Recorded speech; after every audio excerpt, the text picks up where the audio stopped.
இன்றைக்கி நமக்கு பலாக்காய் பொரியல் எப்படி செய்கிறேன்னு பார்க்கலாம். நான் அதுக்கு ஒரு பாதி பலாக்காய் எடுத்துருக்கிறேன். இதை இப்போ நமக்கு கட் பண்ணி எடுக்கலாம்.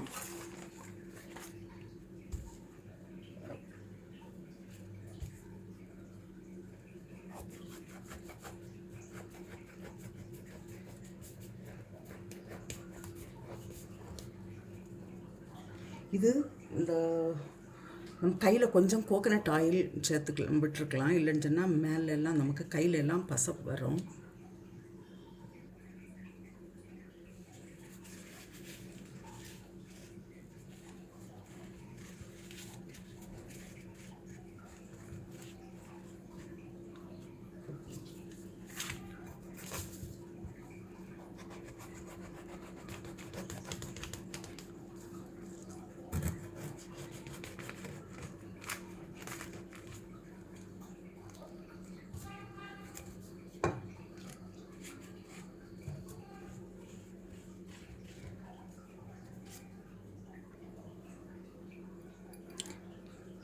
இதுக்கு இந்த வெளிப்பக்கம் உள்ள தோலை நமக்கு கட் பண்ணி எடுத்துடலாம். இது வேண்டாம், இது சீக்கிரமாக கலர் மாறிடும். இதே போல் எல்லா பலாக்காயில் உள்ள தோலையும் நமக்கு கட் பண்ணி எடுக்கலாம். கட் பண்ணியாச்சு. இது நமக்கு வேண்டாம். இப்போ இதில் நான் ஒரு 1/4 ஸ்பூன் போல் மஞ்சள் தூள் போடுறேன். ஒரு 1/2 ஸ்பூன் மிளகாய்த்தூள்,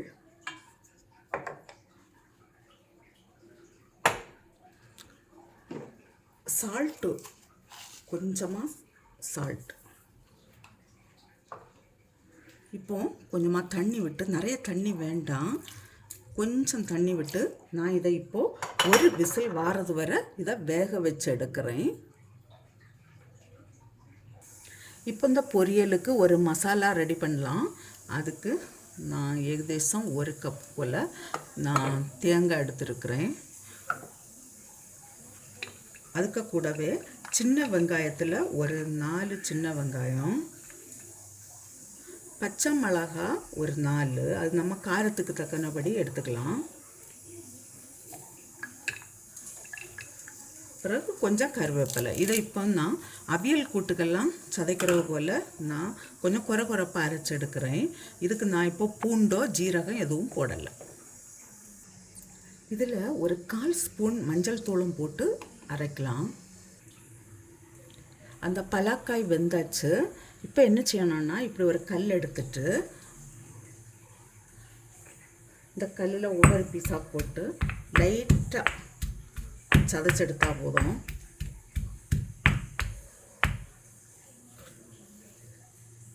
இதே போல் எல்லாம் எடுத்துட்டு பார்க்கலாம். இதே போல் பார்க்கலாம்.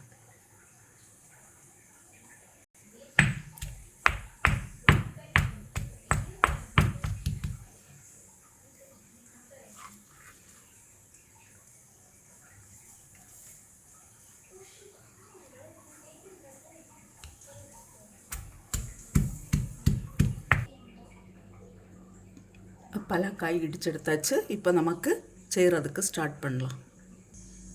இப்போ ஒரு கடாய் வச்சு அதில் நான் கொஞ்சமாக தேங்காய் எண்ணெய் சேர்க்குறேன்.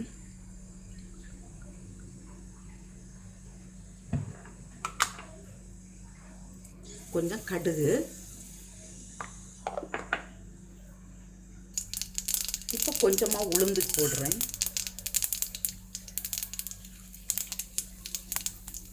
ரெண்டு வற்றல் மிளகு, கருவேப்பிலை.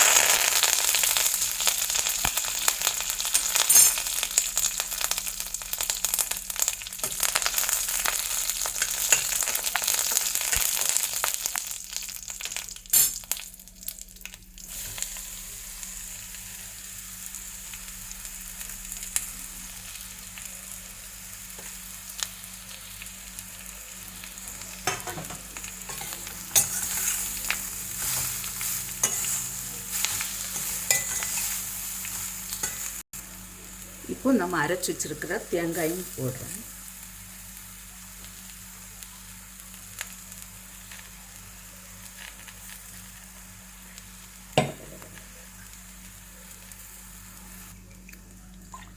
கொஞ்சமாக தண்ணி சேர்க்குறேன்.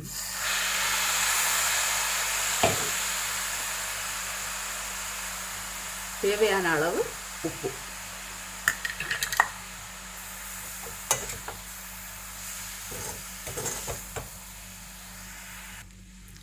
இதில் 1 ஸ்பூன் போல் தேங்காய் எண்ணெய் சேர்க்கலாம்.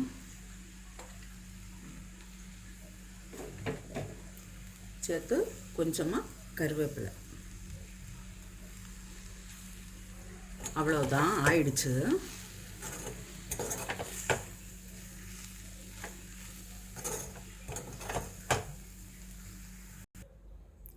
நம்முடைய பலாக்காய் பொரியல் ரெடியாக இருக்குது. இதே போல் நீங்களும் செய்து பாருங்கள். செய்து பார்த்து உங்களுடைய கருத்துக்களை தெரிவிங்க. உங்களுக்கு இந்த சமையல் பிடிச்சிருக்குன்னா சப்ஸ்கிரைப் பண்ணுங்கள். உங்களுடைய ஃப்ரெண்ட்ஸுக்கெல்லாம் ஷேர் பண்ணுங்கள். இது ரைஸுக்கு கூடயும் சாப்பிடலாம், சும்மாவே சாப்பிடலாம். நல்ல டேஸ்ட்டாக இருக்கும்.